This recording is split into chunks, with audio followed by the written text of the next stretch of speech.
दोस्तों, दुनिया बदल चुकी है। अब देश को बर्बाद करने के लिए बॉर्डर पर बॉम्ब गिराने की जरूरत नहीं पड़ती। अब सिर्फ आपके फ़ोन के अंदर एक झूठा नैरेटिव, एक फेक हैशटैग और कुछ बिकाऊ पॉलिटिशियंस की ज़रूरत होती है। आप रोज़ ट्विटर या एक्स खोलते हैं, आपको लगता है कि देश में सब कुछ बर्बाद हो रहा है, लोग लड़ रहे हैं, लेकिन क्या आपने कभी सोचा है कि ये गुस्सा, ये नफ़रत कहाँ से आ रही है? आज हम फाइल नंबर 420 में हम एक ऐसी डीप स्टेट को एक्सपोज करेंगे जो हज़ारों किलोमीटर दूर बैठकर इंडिया के इलेक्शंस, इंडिया के कानून और इंडिया के दिमाग को कंट्रोल करने की कोशिश कर रहा है। ये कहानी किसी मूवी की नहीं है, ये पब्लिक रिकॉर्ड्स, ईडी की रेड्स और फॉरेन फंडिंग का वो डार्क सच है जो आपसे छुपाया जा रहा है। सबसे पहले इन मोहरों को देखिए। 14 अक्टूबर 2024 को कनाडा के प्राइम मिनिस्टर जस्टिन ट्रूडो एक ट्वीट करते हैं जो बिना किसी सॉलिड प्रूफ के इंडिया की गवर्नमेंट पर क्रिमिनल एक्टिविटी का इल्ज़ाम लगा देते हैं। इसके कुछ महीनों बाद मई 2025 में अमेरिका की इल्हान ओमार इंडिया और पाकिस्तान के कॉन्फ्लिक्ट पर ज्ञान देने आ जाती है। अर्ली 2026 आते आते अमेरिका खुलेआम इंडिया को धमकाने लगता है कि हम रसिया से दोस्ती क्यों कर रहे हैं। आखिर अचानक इन वेस्टर्न पॉलिटिशियंस को इंडिया से इतनी प्रॉब्लम क्यों हो रही है? जब इलोन मस्क जैसे बिलियनर्स इन पॉलिटिशियंस को इग्नोर कर रहे हैं तो ये लोग बार बार इंडिया को टारगेट क्यों करते हैं? क्योंकि दोस्तों, ये लोग सिर्फ एक फेस हैं, एक मुखौटा है।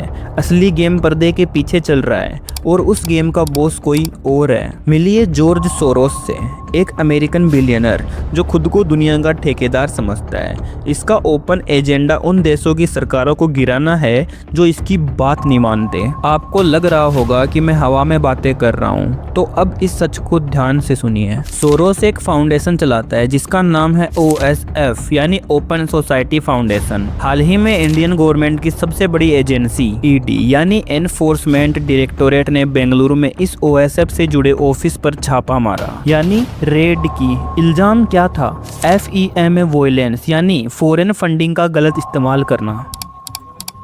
ईडी की ये रेड साफ इशारा है कि बाहर का पैसा इलीगल तरीके से इंडिया के अंदर लाया जा रहा है। पर ये पैसा कहाँ जा रहा है? अब जोड़िए इस पैसे की चेन को। ऑब्जर्वर रिसर्च फाउंडेशन के डाटा के हिसाब से अमेरिका की एजेंसी USAID ने एक इंस्टीट्यूट को करीब $270 मिलियन यानी हजारों करोड़ रुपए दिए। इस इंस्टीट्यूट का डायरेक्ट कनेक्शन जॉर्ज सोरोस के OSF से है। ये हजारों करोड़ रुपए चैरिटी के नाम पर इंडिया में आते हैं, लेकिन ये पैसा गरीबों को खाना खिलाने के लिए नहीं बल्कि उन NGOs को दिया जाता है जो इंडिया के सिस्टम से लड़ते हैं। आपने ADR का नाम सुना होगा।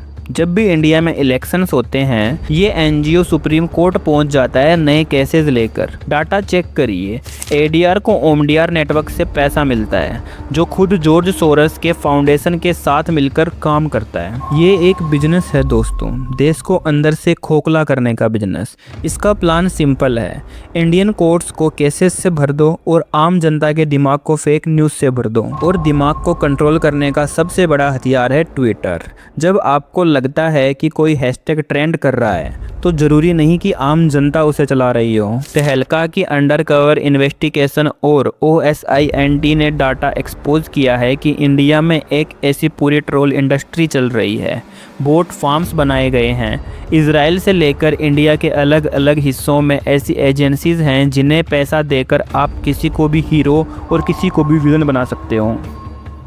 वो गुस्से वाले ट्वीट्स, वो देश को गाली देने वाले पोस्ट, उनमें से आधे से ज़्यादा असली इंसान है ही नहीं। वो बोट्स हैं जिन्हें बाहर के पैसे से चलाया जा रहा है ताकि आपको लगे कि आपका देश बर्बाद हो रहा है। ये एक इंफॉर्मेशन वॉर है जिसमें हथियार बंदूक नहीं बल्कि आपका स्मार्टफोन है।